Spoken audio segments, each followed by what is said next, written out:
Mēs jau rīt svinām Lieldienu laika 5. svētdienu.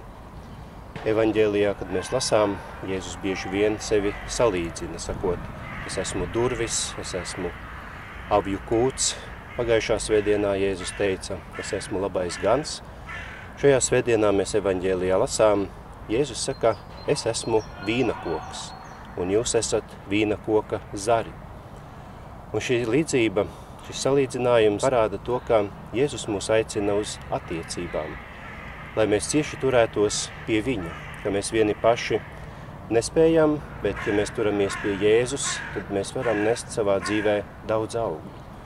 Un kad Jēzus saka, bez manis jūs nekā nespējat darīt, tas nav, lai norādītu uz viņa pārākumu, ka tikai viņš kaut ko spēj, mēs neko nevaram, bet drīzāk tas ir mīlestības pilns aicinājums, lai mēs nebūtu vieni šajā pasaulē, lai mēs turoties pie viņa arī spētu darīt daudzas lietas.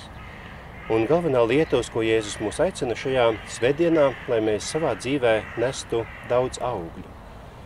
Un par šiem augļiem mums atgādina apustulis Pāvils, kas tad ir šie svētā gara augļi.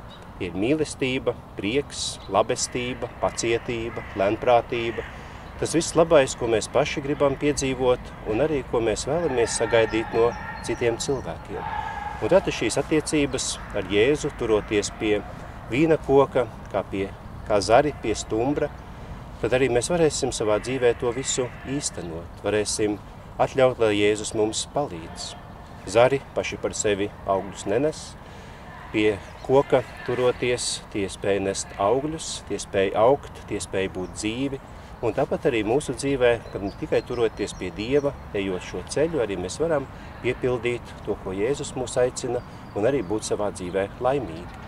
Un, ja jūs vēlaties uzzināt vairāk, tad esat aicināti uz baznīcu, kur arī priesteri, pārdomājot šo evaņģēliju, to komentēs, un arī varam kaut kādas labas atziņas iegūt un censties būt labi zari, turoties pie Jēzus.